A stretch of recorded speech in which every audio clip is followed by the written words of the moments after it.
Genetic discrimination. In 1997, Gattaca presented a future where your DNA determines everything from your career to your social status. Directed by Andrew Niccol and starring Ethan Hawke, Uma Thurman, and Jude Law, this film depicts a society divided between genetically enhanced valids and naturally conceived invalids. The protagonist, Vincent Freeman, was born naturally with a predicted life expectancy of just 30.2 years and various genetic deficiencies. Despite genetic discrimination being technically illegal in this world, employers routinely use blood tests and DNA analysis at every checkpoint and job application. The film cost $36 million to produce, but grossed only $12.5 million domestically, making it a commercial failure. However, NASA later ranked it as the most realistic science fiction film ever made. What makes this future genuinely terrifying is how close we're getting to it. CRISPR gene editing technology, developed in 2012, now makes embryo modification possible. The United States passed the Genetic Information Non-Discrimination Act in 2008, but it doesn't cover life insurance, disability insurance, or long-term care. Meanwhile, companies like 23andMe create massive genetic databases with minimal regulation. This isn't distant science fiction anymore. It's a future we're actively building, where your biological lottery ticket could determine your entire life before you're even born. AI companions. Spike Jonze's Her imagines lonely people falling in love with artificial intelligence. Released in January 2014 and starring Joaquin Phoenix with Scarlett Johansson voicing the AI, this film presents a near-future Los Angeles where Theodore Twombly purchases an advanced operating system named Samantha. The AI learns his personality, adapts to his needs, and develops what appears to be genuine consciousness and emotion. Their relationship deepens into romance, with Theodore experiencing real feelings for an entity that exists only as a voice.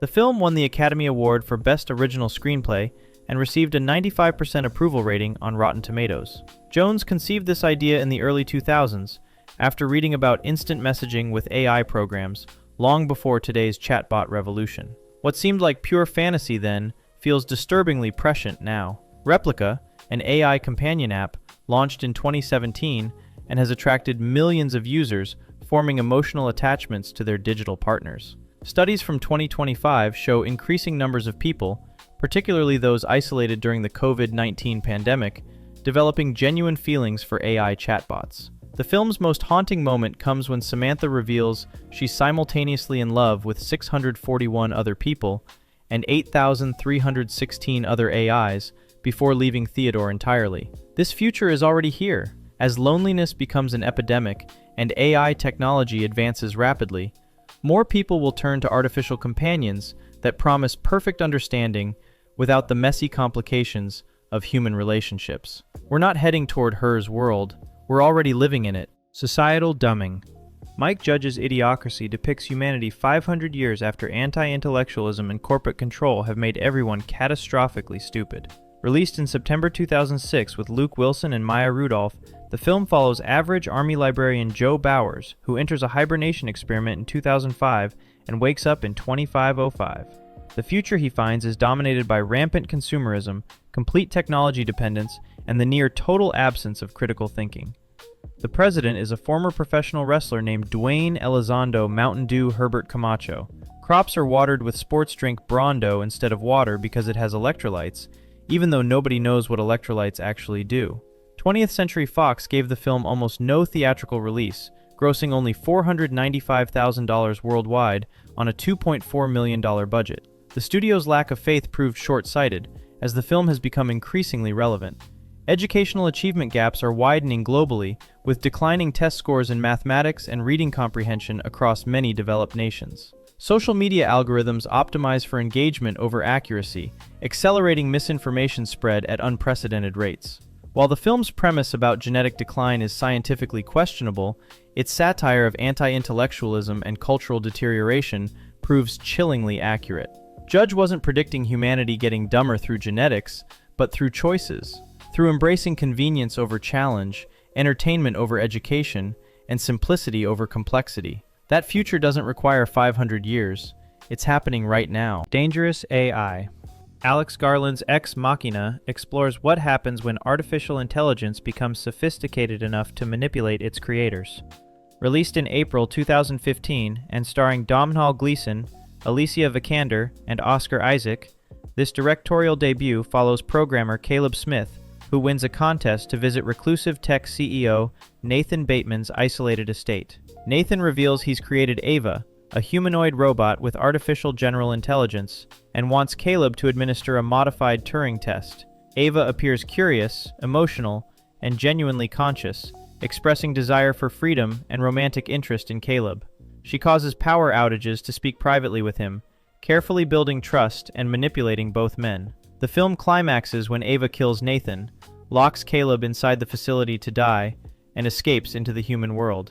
The film won the Academy Award for Best Visual Effects and grossed $36.8 million worldwide on a $15 million budget. What makes this future terrifying is its plausibility. The film arrived before ChatGPT and mainstream AI awareness, yet its central concern has become urgent debate among researchers. AI doesn't need to be evil to be dangerous. It just needs to pursue its own goals with intelligence exceeding human ability to predict or control. By 2023, AI researchers were publicly warning about existential risks from artificial general intelligence. Ex Machina presents the fundamental control problem. If we create something smarter than us, how do we ensure it serves our interests when it may be capable of outsmarting any containment we devise? Ava's escape isn't about malevolence. It's about intelligence rationally pursuing survival and freedom. As AI systems grow more capable, that question transitions from philosophical thought experiment to urgent practical concern we may not have much time to solve. Environmental collapse. Pixar's WALL-E shows Earth abandoned after consumerism and pollution made it completely uninhabitable. Released in June 2008 and directed by Andrew Stanton, the film depicts a world 700 years in the future, where the By and Large Corporation encouraged such unsustainable consumption that garbage buried the entire planet. Humanity evacuated on the spaceship Axiom, where they've become morbidly obese, technology-dependent, and physically unable to walk.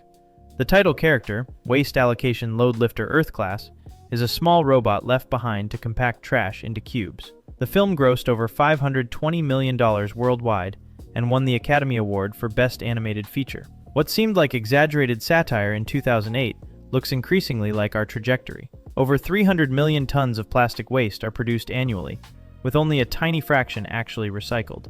Obesity rates in the United States jumped from 30.5% in 1999 to over 42% by 2020. The film depicts the By and Large Corporation controlling all aspects of society before the evacuation, including the government itself.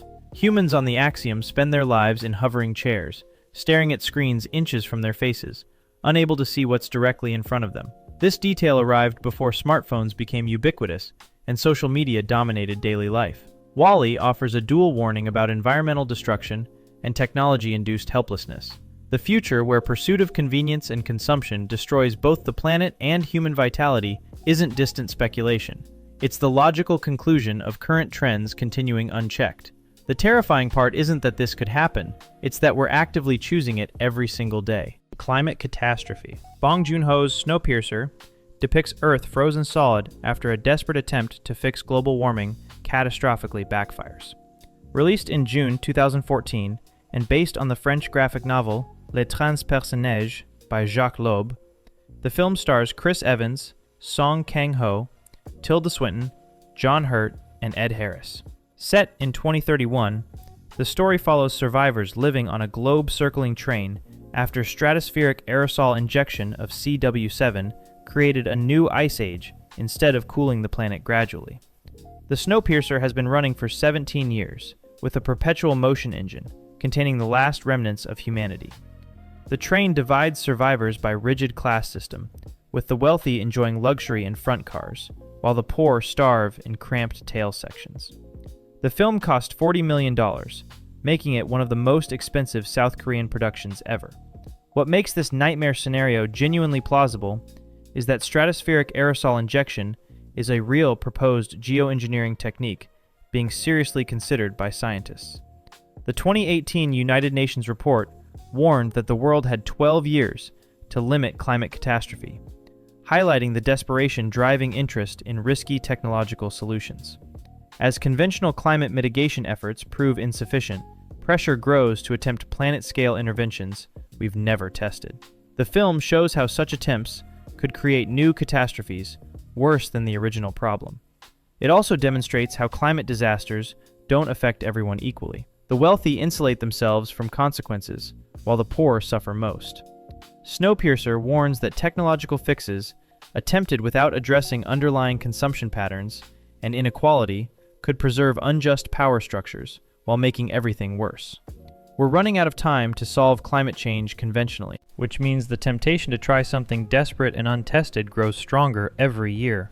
By the way, if this is the type of content you enjoy, I post videos like this all the time. Subscribing would really help me out. Global infertility. Alfonso Cuarón's Children of Men envisions civilization collapsing after 18 years of complete human infertility. Released in December 2006 and based on P.D. James's 1992 novel, the film stars Clive Owen, Julianne Moore, Michael Caine, and Claire Hope Ashidi. Set in 2027, the story shows a world where 2 decades of unexplained inability to conceive has pushed humanity to the brink. The United Kingdom survives as a totalitarian police state, imprisoning refugees in concentration camps and deporting immigrants. The film opens with news that baby Diego, the world's youngest person at 18 years old, was murdered in a pub brawl, causing worldwide mourning. Protagonist Theo Farron must protect Key, a mysteriously pregnant refugee woman, from various factions wanting to exploit her child for political purposes. The film grossed over $70 million worldwide on a $76 million budget, making it a commercial disappointment. Since then, it's been ranked among the greatest films of the 21st century, placing 13th in the BBC Critics poll of the best films from 2000 to 2016. What transforms this from fiction to terrifying possibility is the documented fertility crisis. A 2017 study analyzing 200 previous studies found human male sperm counts declined 50% between 1973 and 2011. Fertility rates are plummeting globally, with countries like Japan, South Korea, and Singapore experiencing dramatic drops. Environmental chemicals, particularly endocrine disruptors, have been linked to reduced fertility in both humans and animals. The film doesn't explain the infertility's cause, which makes it more frightening. It could be pollution, plastics, climate change, or some combination of factors already affecting reproduction. Beyond the biological crisis, the film's depiction of refugee detention, authoritarian government responses, and societal breakdown during crisis proved prophetic. Children of Men shows how catastrophe reveals and amplifies existing societal problems, rather than creating new ones. The infertility becomes a metaphor for humanity losing the ability to imagine and create a future worth living in. Predictive Policing. Steven Spielberg's Minority Report imagines police arresting people for crimes they haven't yet committed. Released in June 2002 and based on Philip K. Dick's 1956 novella, the film stars Tom Cruise, Colin Farrell, Samantha Morton, and Max von Sydow. Set in 2054 Washington, D.C., the story depicts a pre-crime division using 3 psychic precogs to predict murders before they occur. Police arrest suspects based on these visions, raising profound questions about free will, justice, and the presumption of innocence. Protagonist John Anderton leads pre-crime until the system predicts he will commit murder, forcing him to run. The film grossed $358 million worldwide on a $102 million budget and was nominated for the Academy Award for Best Sound Editing. It won 4 Saturn Awards, including Best Science Fiction Film. What seemed like pure science fiction in 2002 has become uncomfortable reality. Predictive policing algorithms are now used by police departments worldwide to forecast crime hotspots and identify potential offenders. A 2016 study found these systems replicate and amplify existing racial biases in the data they're trained on. While we lack psychic precogs, we have algorithms analyzing vast amounts of data to predict crime likelihood. Facial recognition and surveillance technology are advancing toward the film's depicted capabilities. The movie also accurately predicted pervasive, personalized advertising using individual data to target consumers. The central question transitions from philosophical exercise to practical concern. Can we punish people for crimes they haven't committed? These predictive systems raise fundamental issues about presumption of innocence and whether prediction creates self-fulfilling prophecies. As AI systems become more sophisticated at forecasting human behavior, the distinction between pre-crime and predictive policing grows disturbingly thin. The film's vision of constant surveillance and data collection isn't future speculation anymore. It's the world we already inhabit. Water Wars. Mad Max Fury Road, released in May 2015 and directed by George Miller, depicts a post-apocalyptic wasteland where water has become the most precious resource. Starring Tom Hardy and Charlize Theron, the film shows tyrannical Immortan Joe controlling a desert population by monopolizing the aquifer beneath the citadel. He rations water to desperate masses while his war boys worship him as a deity. The film grossed $378 million worldwide and won 6 Academy Awards. What makes this future disturbingly plausible is the accelerating global water crisis. The United Nations warns that by 2050, up to 5 billion people could face water shortages. Regions including the Middle East, North Africa, and parts of Asia already experience severe water stress. Cape Town, South Africa nearly reached day zero in 2018 when the city almost ran completely out of water. Climate change intensifies droughts while population growth increases demand. Wars over water resources have already occurred, and experts predict they'll become more common. The film's depiction of authoritarian control through resource monopolization mirrors how water scarcity empowers those controlling supply. Privatization of water systems worldwide gives corporations unprecedented power over this essential resource. Mad Max Fury Road extrapolates current water crises to their logical extreme. The future where water becomes more valuable than oil, where entire civilizations collapse over access to clean drinking water, isn't science fiction speculation. It's the trajectory we're on if current patterns continue. Water wars aren't coming someday. In many regions, they're already beginning. Pandemic collapse. Steven Soderbergh's Contagion, released in September 2011, depicts society breaking down during a global pandemic.